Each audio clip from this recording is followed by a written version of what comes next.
Nay, napagod ka? Ayan si nanay, naghimay siya ng gabi. Si nanay naghimay lahat niyan. Ayan ay kanyang libangan. Ayan mo na yan, wag na yan. Isama na, inay. Isama mo na yan dyan. Ayan, ang liit naman yan. Ayan, nahimay niya yan at lulutuin namin. Kasi magbabaon kami papuntang dagat. Punta kami sa Batangas daw sa Monday pa naman. Pero lulutuin ko na yan bukas. Bukas pwede na ba nilutuin? Bukas yan. Nay, ano yung higaan mo malagyan? Dito yun lang itapat.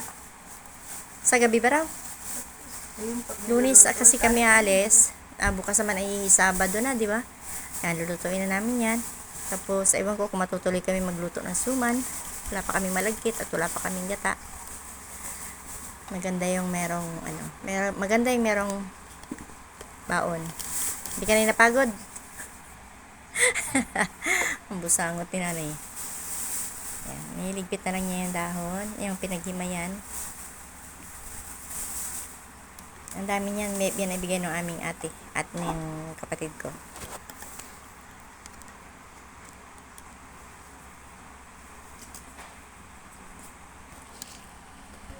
Ako naman ay. Ako na. Para ano? Ay, una. Patak dyan. Oh, naku. Kakatihin ka. Okay lang. Eh, dyan na naman pinataktiin. Taktihin kayo niyan. Gabi yan. Makatiwan.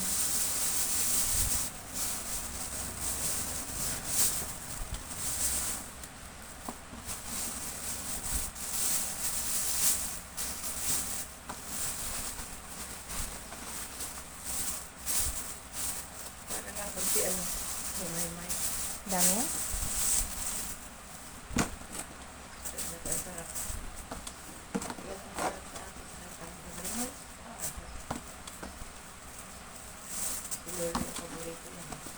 Laing. Marami kasing tanim yung ate ko nito. Kaya yung sabi niya, ninegosyohin niya raw. Kaso hindi na niya mapanahonan. Marami mag-order niya. Kasi kami dati kasi ni Ate Miriam nag-order rin kami niya. Nabenta kaya yan. Nabili kaya. Lalo't masarap yung pagkaluto. Kulang. Ayan. May ayusin ko na lang yan. Ay. Ayan, si nanay, ang aming tagapaghimay ng gabi. Kaway-kaway, bye-bye. Bye-bye, kaway-kaway. Bye-bye po. Ayan, si nanay. Iyan ay expert magluto ng gabi. Yan ay tagapaghimay, yan ang pinaka-supervisor namin pag kami nagluluto ng laing.